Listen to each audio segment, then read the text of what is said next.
Oke, selamat datang kembali di podcast kami yang ketiga di BNHR Voice, Business and Human Rights Voice. Ya.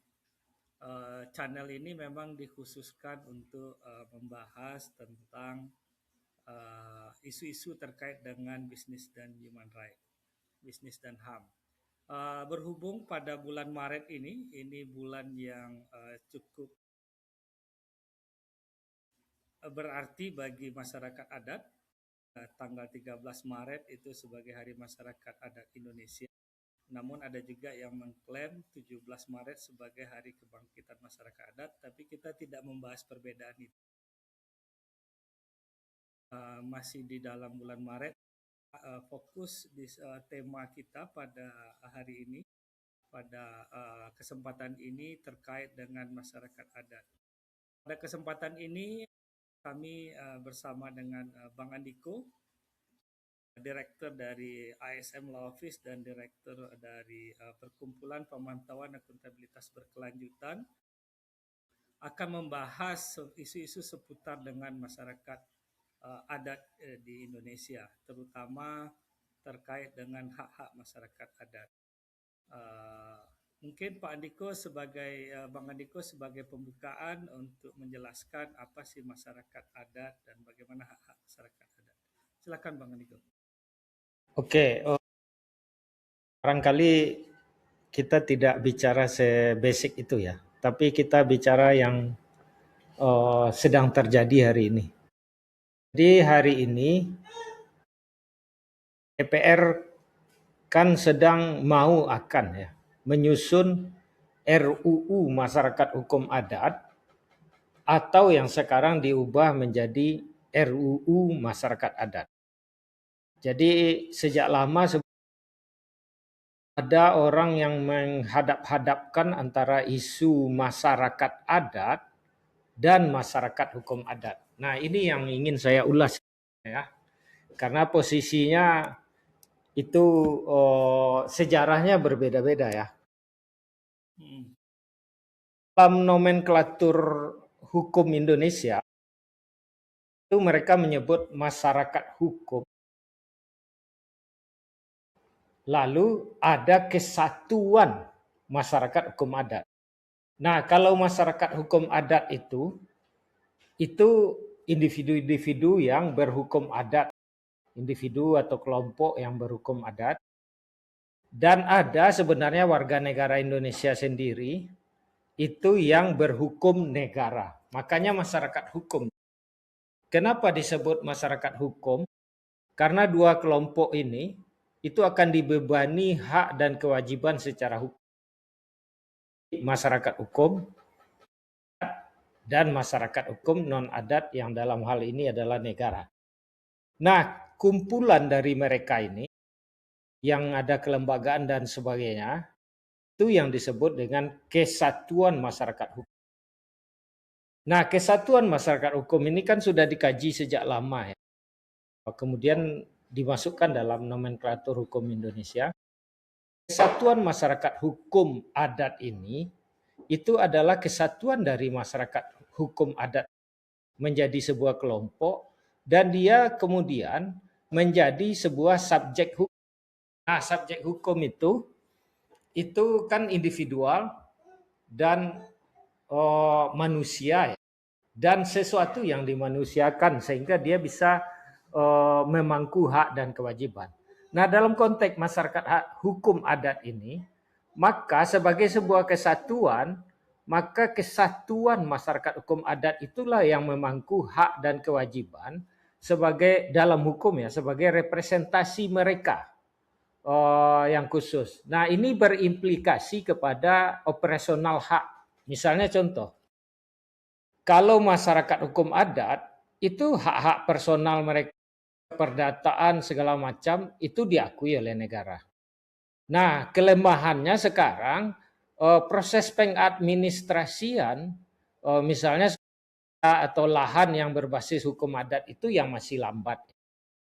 Termasuk juga kesatuan masyarakat hukum adat itu memangku hak-hak publik. Dia yang mengatur dan letaknya para pemangku hak ulayat atau hak yang pengelolaan ya atau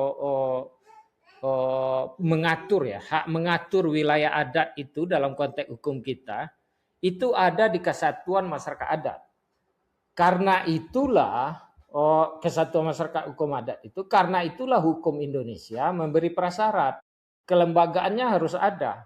Kalau tidak ada kelembagaan, hak-hak keperdataan personal mereka sebagai masyarakat hukum adat itu tetap dilindungi, tetapi hak-hak publik dia untuk mengatur yang melekat kepada kelembagaan itu yang tidak bisa diakui karena kelembagaannya tidak ada. Pelaksanaan dari hak ulayat dan hak mengatur itu, kalau kita lihat dalam situasi sekarang ya, wilayah adat itu tidak homogen lagi. Sekali orang-orang yang non adat yang tinggal di sana. Dan mereka tidak menundukkan diri kepada hukum adat. Mereka punya menundukkan diri sebagai masyarakat hukum negara. Karena itu, hak masyarakat adat ini tentu berdampak kepada masyarakat hukum non adat yang tinggal dalam wilayah adatnya. Negara harus mengatur ini, tapi pada tahap awal tentu setiap berdasarkan negara hukum ya, setiap segala ketentuan yang dibuat oleh pemerintah yang merugikan warga negara itu harus mendapat persetujuan dari legislatifnya. Yang dalam hal ini bertingkat ya, ada DPRD, kabupaten, DPRD segala macam. Jadi kalau kita pahami dalam konteks politik hukum kita, dia sebagai masyarakat hukum adat itu tidak perlu negara mengakui. Yang mengakui dia sebagai masyarakat hukum adat itu adalah pengakuan dia sendiri dan dukungan pengakuan dari para tetangganya. Jadi dalam konteks ini keperdataan dia secara adat kalau diakui oleh tetangganya, negara tidak bisa mempersoalkan dia bukan masyarakat adat lagi. Tetapi ketika dia naik setingkat, dia ingin memperoleh hak ulayat, yang itu hak mengatur wilayah, yang itu dalam faktanya tidak secara keperdataan tidak mereka saja. Dia cuman berwenang untuk mengatur. Ini untuk mengaktifkan hak mengatur ini yang dibutuhkan peran negara. Karena potensial hak ini akan mengurangi hak orang lain yang tidak tunduk kepada hukum adat ini. Nah, disitulah duduknya negara. Pengakuan masyarakat adat itu, masyarakat hukum adat itu secara bottom up, yaitu tetangganya yang mengakui, lalu diregister ke pemerintah, karena pada tahap selanjutnya dia akan meningkat menjadi hak mengatur untuk wilayah negara. Nah, hak mengatur untuk wilayah adat ini yang betul harus melewati proses konsultatif. Normalnya itu lewat legislatif kita atau lembaga-lembaga yang dibangun nantinya secara khusus untuk konsultatif bagaimana menghandle dampak dari proses pengakuan ini kepada masyarakat yang non adat. Nah, lalu sendiri itu sejarahnya berbeda, itu menimbulkan banyak perdebatan. Ada yang bilang masyarakat asli, tapi intinya dalam instrumen internasional itu prinsip kuncinya itu self identification. Kalau dia mengaku sebagai masyarakat adat, maka kalau tetangganya juga mendukung dia, maka dia masyarakat adat. Dan yang kedua, unsur pembeda dia dengan masyarakat yang sekelilingnya. Di banyak pengalaman unsur pembeda ini agak sulit. Sistem ekonomi sudah sama dan sebagainya. Sehingga kalau kita memakai nomenklatur masyarakat adat, itu mencantelkannya kepada sistem hukum nasional dengan internasional dengan sejarah sendiri.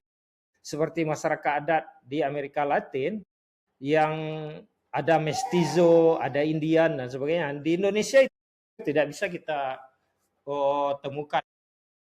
Nah, tapi memang ada kritik ya terhadap sistem kita. banyak lagi karena berbagai peristiwa ya, masa lalu dan sebagainya, hukum adat itu yang bisa memenuhi kriteria kesatuan masyarakat hukum adat. Dan banyak tudingan ini karena kebijakan pemerintah, seperti kita ingat dulu Undang-Undang Nomor 5 Tahun 79 tentang pemerintahan desa. Nah, pertanyaan yang di sini ini adalah kesatuan masyarakat hukum adat yang akan membantu hak ulayat atas wilayahnya, di dalamnya itu banyak macam-macam yang sudah hancur, baik zaman kolonial, kemerdekaan, ataupun zaman Undang-Undang Nomor 5 Tahun 79 tentang pemerintahan desa, itu bisa dihidupkan lagi. Nah, itu pertanyaan penting kalau kita membuat undang-undang, apakah itu masyarakat hukum adat atau masyarakat adat. Nah, kalau dalam konteks undang-undang, kalau itu bernama masyarakat adat, maka undang-undang ini lebih kepada menurunkan instrumen-instrumen internasional kepada sistem hukum kita.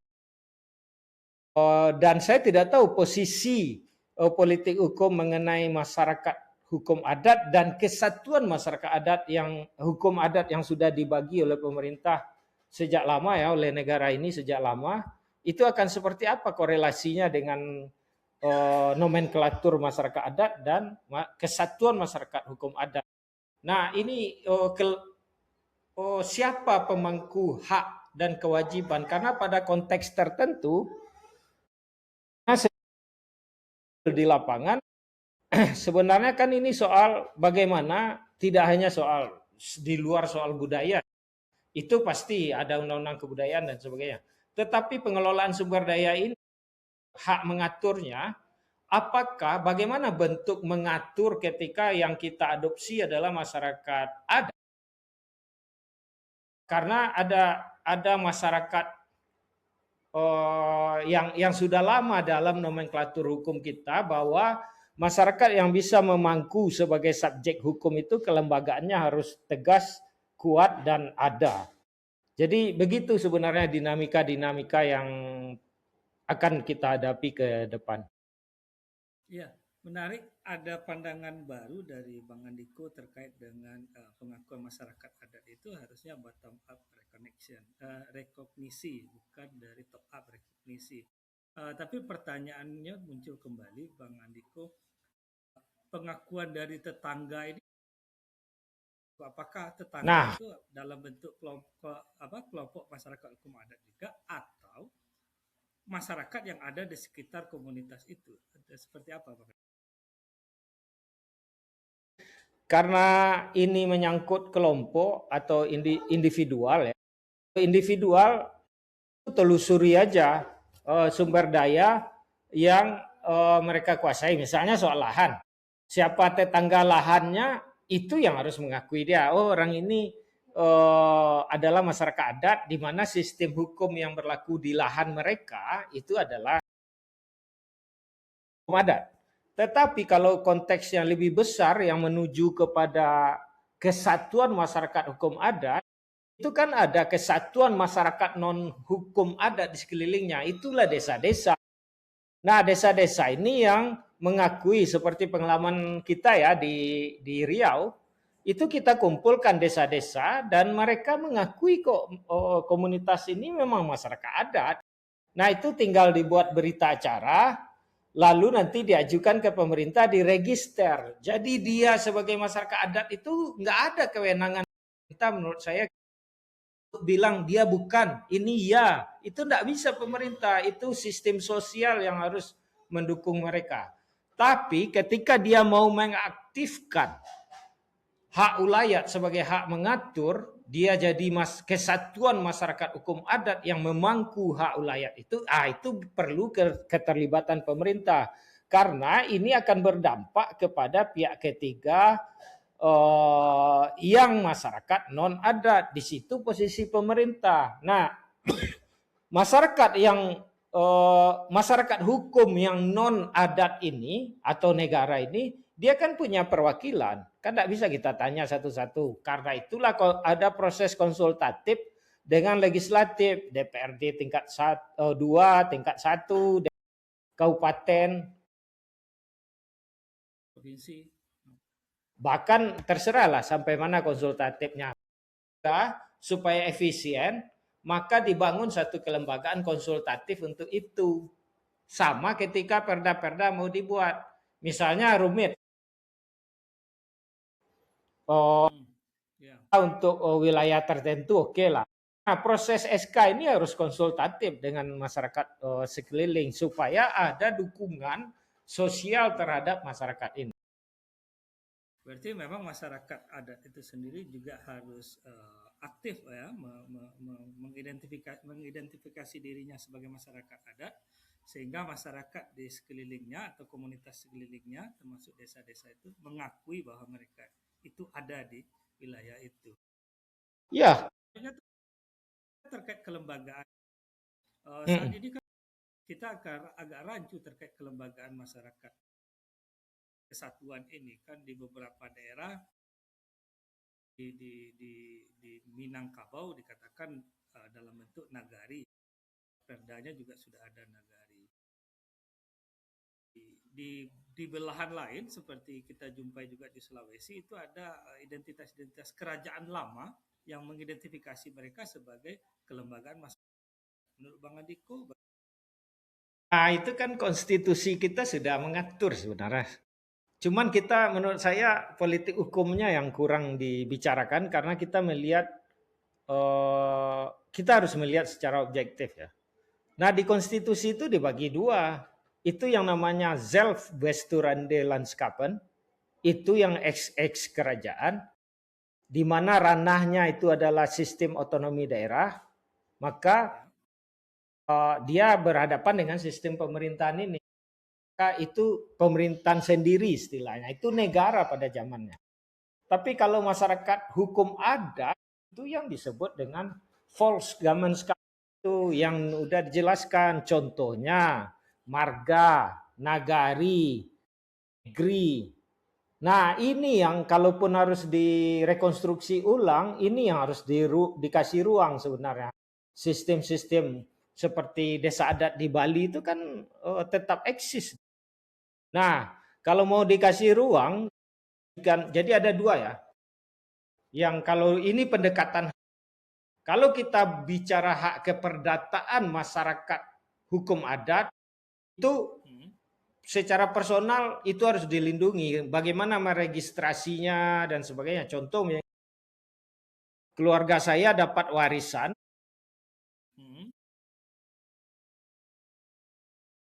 sebagian ada suku punya hutan. Nah, pertanyaannya adalah ini kan sistem hukum adat. Nah, proses registrasinya di BPN atau di Kementerian Kehutanan itu harus lebih sederhana. Sepanjang sistem sosial sekelilingnya mengakui bahwa itu punya masyarakat itu, pemerintah tidak bisa tolak. Tidak ada registrasi verifikasi yang berujung kepada penolakan. Dia harus terima karena sistem sosial sudah mendukung. Jadi diregistrasi secara keperdataan. Tapi kalau berdasarkan hak publik, registrasi atau setelah lewat proses konsultasi dan sebagainya, Kementerian Dalam Negeri sebenarnya yang harus punya peran dalam pembinaan. Karena dia akan memangku wilayah, memangku adat. Itu sama dengan unit pemerintahan berbasis negara di sampingnya. Coba bayangkan kalau kita sekarang kan ada itu HPL-MHA. Kalaulah HPL-MHA ini bisa diefektifkan, masyarakat hukum adat yang punya HPL itu kan berhak mengambil BO. BA itu semacam iuran pasar gitu-gitu, mana yang ada dalam sertifikat itu. Dalam sistem pertanahan, itu wilayah adat itu sudah dihidupkan haknya, sehingga dia punya hak untuk mengambil bea, mengambil bagi hasil, dan sebagainya. Nah, ini yang butuh konsultasi sebenarnya, karena potensial akan memberikan beban kepada komunitas tetangga. Jadi begitu cara membaca alur politik hukumnya. Di sini ada dua bentuk hak yang akan muncul pada masyarakat adat. Yang pertama, hak keperdataan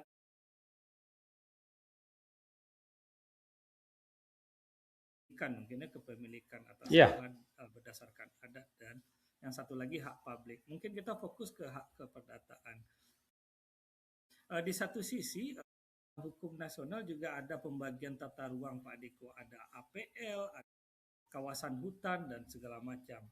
Di sisi lain berdasarkan adat juga mungkin ada kepemilikan dalam kawasan-kawasan yang dilindungi. Itu bagaimana menyikapi itu, Pak? Nah, baca pasal-pasal di bawah Undang-Undang Kehutanan. Jadi ini dalam kerangka bernegara. Setiap negara atau setiap pihak ketiga yang mengambil atau menimbulkan dampak terhadap masyarakat, kan dia harus memberi kompensasi dan rehabilitasi dan sebagainya. Nah, termasuk kawasan hutan di pasal sekian di bawah itu, undang-undang sudah bilang, dia bilang begini, kalau penetapan kawasan hutan itu merugikan orang-orang itu berhak atas kompensasi, rehabilitasi dan sebagainya. Nah, karena itu hak-hak keperdataan masyarakat adat di wilayah-wilayah konservasi bisa dicabut. Itu pencabutan hak itu kalau di negara lain itu harus melibatkan DPR, nggak bisa mencabut-cabut aja. Tapi kalau di negara-negara sistem yang agak-agak sosialis komunis itu memang bisa ya. Tapi kita kan nggak begitu. Ya. UU PA bilang hak itu punya fungsi sosial. Akibatnya apa? Baca penjelasan UU PA, di situ dijelaskan kalau negara butuh, negara bisa pakai gitu loh. Tetapi Undang-Undang Kehutanan bilang kalau penetapan kawasan hutan kami menyebabkan merugikan kamu, kamu berhak atas kompensasi dan sebagainya. Nah, prosedur kompensasi ini yang nggak ada. Nah, pertanyaan saya kan jadi begini ya. Sebenarnya masyarakat hukum adat dan kesatuan masyarakat adat hukum adat di Indonesia itu sudah pada tingkat tertentu, mau operasional, tinggal aturan teknis dan operasional bagaimana gitu loh. Nah, pertanyaan saya ketika undang-undang ini jadi undang-undang masyarakat, apakah akan mulai dari nol? Karena di dokumen-dokumen awal yang saya baca, undang-undang itu cuma menegaskan hak-hak masyarakat adat itu apa sebagai UN Declaration deklarasi umum masyarakat adat di internasional yang berisi hak-hak masyarakat adat. Sementara dalam sistem kita masyarakat hukum adat dan kesatuan masyarakat hukum adat udah ada basic-basic legal yang operasional yang memang banyak kekurangan, itu yang harus kita tambal.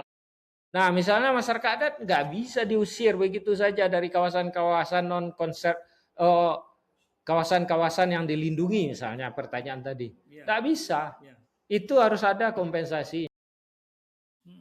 Bisa kita rujuk lagi ke mana-mana, ke internasional.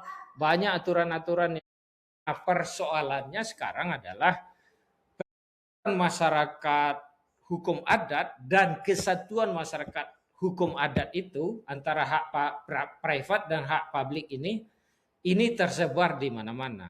Sehingga kalau seandainya undang-undang ini lahir, ini dalam perspektif saya, itu harus bisa mengkonsolidasikan semua ini.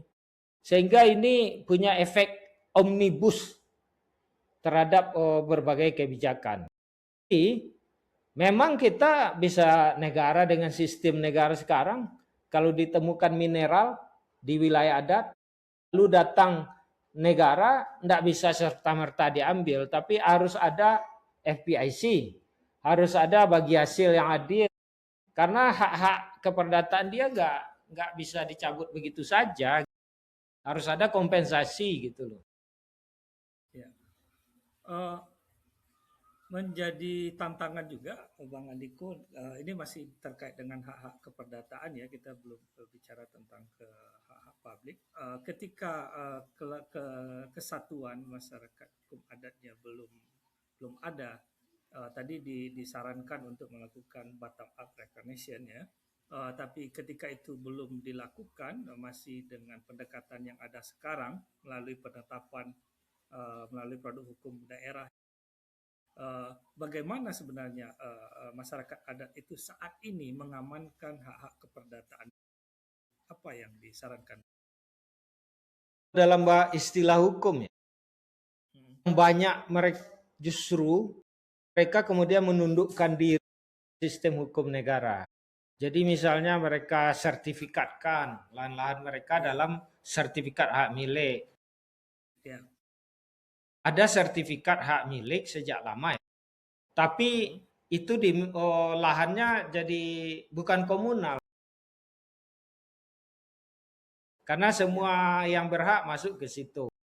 Terus ada juga gerakan yang melakukan pengakuan, mendorong pengakuan-pengakuan, tapi tidak mutandis ya. Itu kemudian bisa menjadi pengakuan hak atas tanah gitu. Tetap aja harus masuk. Misalnya kalaulah masyarakat adat saya sekarang dapat SK atau Perda pengakuan dari hmm. salah satu bupati, anggaplah begitu ya. Ketika saya akan mengakses hutan atau bilang itu tanah saya harus masuk lagi ke aturan kehutanan atau aturan pertanahan. Mutatis mutandis. Itulah kesulitan model masyarakat adat harus lewat proses legislatif. Makanya jalan keluarnya menurut saya idealnya yang mengakui itu masyarakat adat adalah tetangga. Negara cuman meregister. Nah, ketika dia masuk ke proses pengambilan mengelola sumber daya, itulah sistemnya harus dibangun. Ada proses registrasi hak, terus yang Ya, kedua ada proses bagaimana yang mengatur dia menjalankan kewenangan publik sebagai masyarakat hukum, ya. kesatuan masyarakat hukum adat. Terkait dengan hak publik tadi, ini muncul karena hak ulayat yang dimiliki oleh masyarakat hukum adat, begitu ya Bang Andiko? Terkait dengan hak Itu sudah hak bawaan mereka sejak lama ya. Dia berhak mengatur wilayah adat. Nah, di kasus kita yang terakhir, kan kita lihat, kita petakan wilayah adatnya, dan di situ bukan masyarakat adat itu saja yang tinggal. Ada macam-macam suku, ada pemilikan orang lain, dan sebagainya. Makanya hak ulayat itu bukanlah mutatis mutandis sebagai hak milik. Ada kok pemilikan personal-personal di dalam wilayah adat itu. Tetapi itu adalah hak untuk mengatur. Itu sama seperti hak pemerintah untuk mengatur dalam wilayah itu. Bahkan kalau kita mau jujur, di wilayah adat yang kita petakan terakhir itu lebih banyak orang lain dibanding masyarakat adat asli. Tapi pimpinan adat ini punya kewenangan untuk mengatur.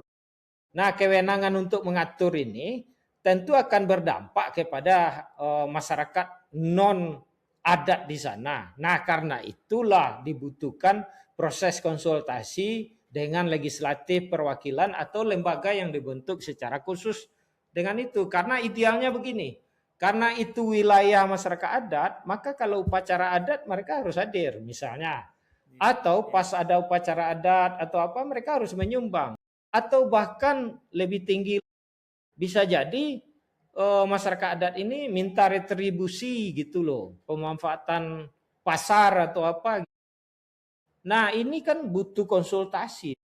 Karena prinsip negara hukum itu setiap peraturan apapun itu yang merugikan warga negara mestinya itu ada proses konsultasi dengan calon orang yang terkena dampak. ya. Tapi dilematis juga ketika kita masuk ke sebuah wilayah, di sebuah lokasi, sebuah daerah yang masyarakat adatnya masih kuat dan hak publiknya itu masih berlaku, semua orang dalam akses ke sumber daya alam harus minta izin ke pemegang kuasa, itu masih mungkin konsultasinya. Tapi banyak terjadi juga di daerah-daerah kelembagaan ini sudah lemah. Hak penguasaan hak publiknya ini sudah lemah. Siapa saja bisa akses ke sumber daya yang dulunya diklaim sebagai sumber daya yang dikuasai oleh masyarakat. Tapi saat ini siapa saja bisa. Daerah-daerah yang kondisinya lemah, hak ulayat ini, hak publik ini kembali diaktifkan. Tadi Bang Andiko bilang dari berdasarkan konsultasi, ketika ada tantangan atau penentangan ya dari pihak-pihak lain, mereka tidak setuju terkait dengan pengaktifan hak publik ini bagaimana Bang Andiko? Nah, itu yang saya pikirkan. Jadi ketika dia, jadi yang saya pikirkan mulai dari pengakuan dia sebagai masyarakat adat, belum kesatuan masyarakat hukum adat. Jadi kalau seandainya ada sengketa, misalnya dia menuntut kelompok ini masyarakat adat, masyarakat hukum adat, terus tetangganya tidak setuju, itu harus ada mekanisme penyelesaian sengketanya. Pertama kali itu harus difasilitasi dengan sistem setempat, apapun lah sistemnya, baik sistem adat atau apa. Nah, lalu Pemda di situ fungsinya untuk fasilitasi. Nah, kalau macet juga, maka keputusan akhirnya harus melibatkan yudikatif. Itu sama kok, orang tidak setuju membentuk desa, dia bisa gugat kok ke PT UN gitu loh. Iya. Jadi itu tidak. Termasuk ini yang masyarakat hukum adatnya. Lalu masyarakat, kesatuan masyarakat hukum adat yang akan pegang ini, kalau itu kemudian keluar dan banyak yang tidak setuju, itu harus menggunakan mekanisme penyelesaian. Nah, itu ada dalam sistem hukum kita, tinggal diperbaiki sistemnya lebih cepat dan lebih mudah. Kan itu tetap berujung kepada keputusan tata usaha negara. Itu kalau ada kelompok yang tidak setuju karena dia merugikan, kalau tidak bisa dimusyawarahkan, ya prosedurnya ya prosedur yang ada. Nah, lalu bagaimana yang lemah-lemah? Apakah hak ulayat itu akan kembali? Idealnya demi keadilan itu harus ada renegosiasi antara masyarakat adat ini dengan negara, yang dalam hal ini mungkin secara operasional itu perusahaan-perusahaan dan sebagainya. Yang kan ini sudah berkembang juga di dunia internasional yang juga kita sudah manfaatkan. Kejadian ini terjadi 20 tahun lalu, bahkan 25 tahun lalu ada perusahaan yang membuka kebun tanpa FPIC. Kita bisa kok lakukan FPIC 5 tahun terakhir ini dan menghasilkan satu kesepakatan. Jadi ada proses normal, ada proses resolusi konflik. Intermediary prosesnya ini harus dibangun, jadi distrukturkan. Nah, jadi itu sebenarnya politik hukum masyarakat hukum adat dan kesatuan masyarakat hukum adat. Kalau pendekatan hak ini enggak duduk dalam kerangka pikir kita, pengaturan ini akan kacau. Justru saya khawatir ya, ini akan melemahkan masyarakat adat sendiri ke depan. Terutama dalam konteks hak ya. Mungkin dalam konteks budaya segala macam itu akan dilindungi dan sebagainya karena apa istilahnya eksotisnya masyarakat adat. Tapi bagi saya yang juga saya bagian dari masyarakat adat yang perlu diatur secara kuat bottleneck yang terjadi selama ini. Bagaimana saya mengakses sumber daya saya, memimpin komunitas saya dan sebagainya. Bahkan ada di kampung saya orang lain mengaku jadi masyarakat adat kami, ada prosesnya. Bahkan di satu nagari di Minangkabau sana itu ada satu jorong itu kayak dusun lah. Yang itu orang Jawa dan itu dia angkat secara adat, dia punya datuk sendiri memimpin masyarakatnya dan dia berhak duduk di dalam rapat adat sebagaimana datuk-datuk asli lokal. Jadi ada prosedur kok itu untuk me-engage ya komunitas luar. Nah, bayangan saya kalau ini lolos ya bagus hubungan dengan secara sosial. Dalam hal ini negara fungsinya itu beberapa hal saja. Satu, registri. Yang kedua, memfasilitasi. Yang ketiga, mendorong proses resolusi konflik yang berkeadilan, independen. Dan secara kasuistik kita sudah lakukan semua. Ada kok contoh-contoh kasus yang bisa saya tunjukkan.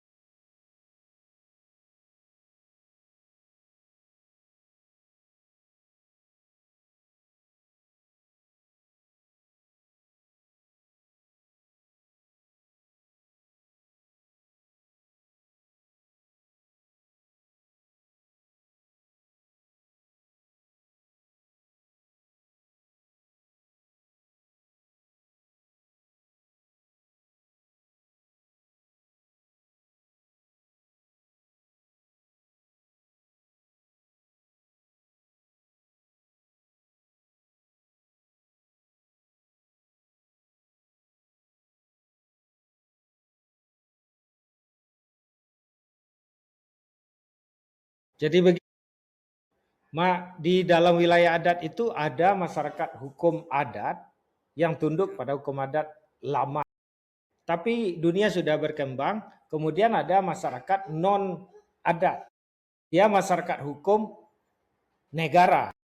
Yang dalam hal ini contohlah warga desa. Ketika misalnya berhasil dihidupkan satu kesatuan masyarakat hukum adat, maka disitulah proses FPIK ini berjalan. Mengambil alih hak masyarakat adat lalu harus FPIK. Semua harus FPIK. Masyarakat adat juga harus melakukan FPIK karena seperti prosedur yang saya ceritakan ya. Contohnya begini, ketika masyarakat adat itu ingin diakui secara sosial, maka dia melakukan FPIK dengan masyarakat hukum adat yang non adat, masyarakat biasa lah. Anggaplah dia setuju. Oke, dia setuju, selesai masalah. Kalau tidak dia setuju, maka dia masuk ke proses resolusi konflik dan sebagainya. Tapi ada kewajiban, kalau dia setuju, ada kewajiban dari masyarakat adat ini untuk mengajak dia menjadi bagian. Istilahnya ada proses akulturasi dia menjadi bagian dari masyarakat adat ini. Seperti yang saya cerita satu nagari di Minangkabau sana itu. Yang me-engage satu dusun orang Jawa jadi bagian mereka.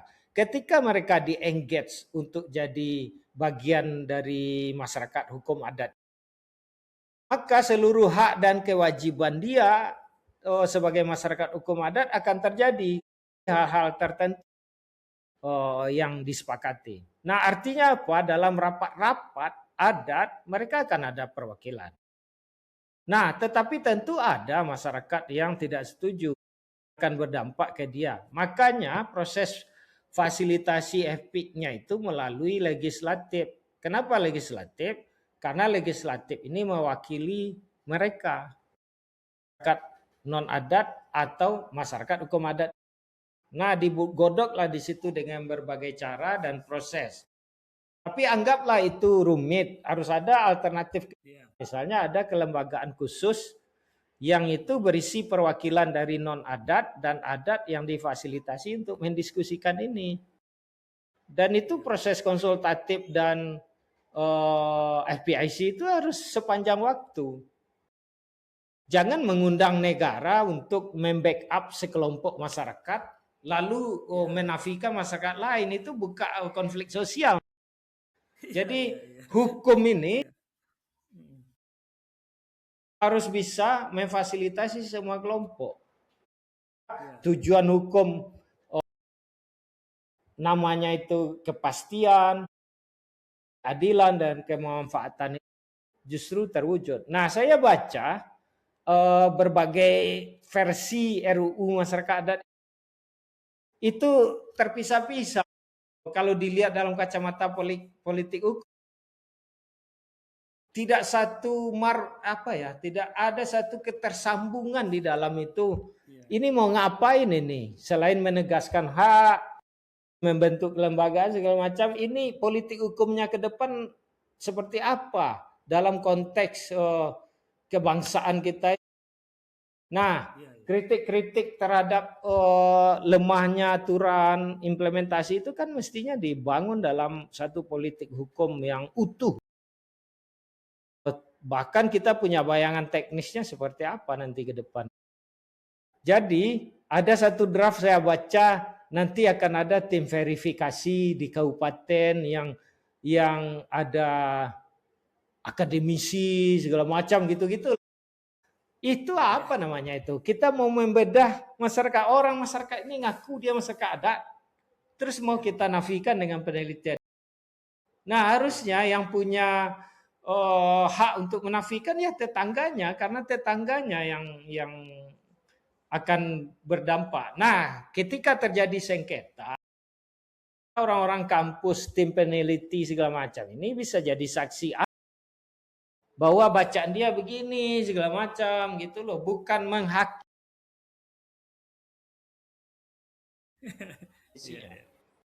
Ya, karena Harus jelas. ya orang sekitarnya ya.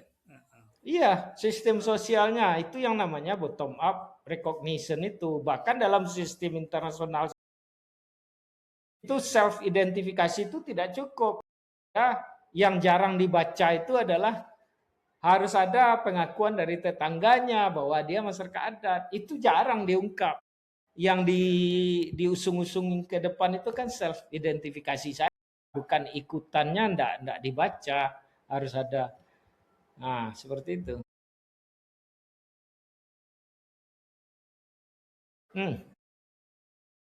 Nah, kalau dia bayangan teknis, kalau dia dapat berita acara pengakuan dari masyarakat non adat sekelilingnya, apapun lah unit-unit sosialnya, itu tinggal diregister di Pemda, Pemda tinggal cantumin ini masyarakat hukum adat di tempat saya. Tapi ketika dia mau proses, mau mendapatkan hak publik untuk mengatur, itu proses konsultasinya itu lain. Jadi ada proses identitas, ada proses konsultasi. Tapi kalau ternyata kemudian dalam proses identitas ini sudah berikut dengan pengakuan bahwa memang dia berhak mengatur dan sebagainya, kenapa tidak? Tidak harus bikin-bikin perda juga, langsung aja putuskan. Di situ semacam keputusan yang bersifat deklaratoir namanya. Deklarasi aja dari negara, benar ini. Nah, jadi kalau datang seorang masyarakat adat kayak saya ya dalam posisi itu, saya tanya satu. Kamu ada berita acara pengakuan dari komunitas kelilingmu, mana wilayah adatmu? Ini Pak. Lalu coba kamu tunjuk, apakah ini semua kamu aja atau ada orang lain? Ada orang lain Pak. Nah, coba tunjukkan berita acara. Ada Pak. Ini berita acara pengakuan saya sebagai masyarakat adat. Dan mereka setuju dan mengakui saya sebagai kesatuan masyarakat hukum adat dengan kelembagaan saya ini. Dia bersedia diatur. Saya keluarkan SK deklaratoir aja, enggak harus anu. Tapi kalau ada konflik baru melibatkan pemerintah gitu loh. Terakhir Bang Andiko, ini terkait dengan hubungan dengan negara ya, kan hak menguasai, hak mengatur itu sebenarnya kan hak ada di negara. Ketika tadi segala proses itu sudah dijalankan sehingga kesatuan masyarakat hukum adat itu mendapatkan menjalankan hak publik dia, hak mengatur dia. Bagaimana hubungannya? Kan ditakutkan ya dalam banyak interaksi kita dengan berbagai pihak, ditakutkan hak mengatur ini bisa berlaku bablas gitu atau melebihi dari ketentuan yang ada di hukum Indonesia. Mungkin terkait bea yang terlalu tinggi nanti ditetapkan, area ini harusnya itu berdasarkan aspek lingkungan, harus tapi karena punya kewenangan hak mengatur itu dibuka. Itu bagaimana? Apakah tetap tunduk dengan aturan-aturan yang ada? Prinsipnya begini, kita ini kan bernegara. Ya. Oke? Orang bernegara ini dapat keuntungan. Ya. Ada orang bernegara ini dapat kerugian. Tugas negara adalah mengatur ini semua. Nah, kalau dia dirugikan oleh peruntukan-peruntukan negara, maka dia berhak atas kompensasi, rehabilitasi, institusi, dan sebagainya. Sistem ini harus ada. Karena negara membutuhkan untuk mengatur itu. Jangan dibiarkan masyarakat adat ini lepas begitu. Bahkan dalam konteks karbon masyarakat adat sekarang ada permintaan untuk untuk bagi hasil yang tuh. Kenapa ke sumber daya. Iya, iya. Nah, seperti itu. Bahkan yang lebih parah lagi, kalau mereka kemudian menolak harus semaksimal mungkin dampak ini jangan kena ke mereka. Nah, di situ harus ada aturan-aturan yang kuat untuk mengatur lalu lintas ini. Jadi prosesnya harus satu ya. Mulai kalau saya bayangkan isi undang-undang. Pertama, bagaimana mengakui masyarakat hukum adat yang bottom up recognition tadi. Terus yang kedua, bagaimana menghidupkan hak dia sebagai kesatuan masyarakat hukum adat yang ada hak wilayahnya, mengatur wilayahnya. Lalu ada deretan hak-hak dia. Lalu yang terakhir itu kalau hak-hak dia itu dibutuhkan oleh negara, apa skema-skema kompensasi, rehabilitasi, restitusi di bawahnya. Lalu ada kewajiban pemerintah untuk mendampingi, memfasilitasi mereka dan sebagainya. Nah, ini akan bersifat omnibus ya menurut saya. Karena prosedur-prosedur perizinan akan berkurang. Iya, iya, iya. Hmm. Saya rasa terakhir itu sudah cukup komprehensif, Bang Andiko Iya. jelaskan mulai dari pengakuan sampai keberlakuan. Ini menarik. Kita mungkin akan kita sambung, Pak Andiko, akan kita buat satu sesi Iya. lagi terkait masyarakat adat. Semoga pemirsa dari channel kita ini selalu menunggu isu-isu yang kita bahas, terutama terkait dengan bisnis dan HAM. Selanjutnya sampai jumpa, Bang Andiko. Terima kasih, Bang Andiko. Oke, makasih.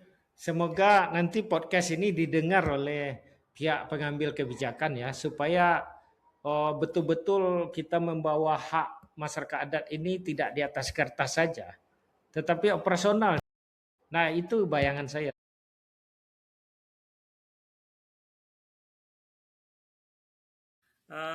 Terima kasih, Bang Andiko. Sampai jumpa di podcast sesi selanjutnya, episode kita masih akan setia di sini ya, Bang Andiko. Sampai jumpa. Oke, terima kasih.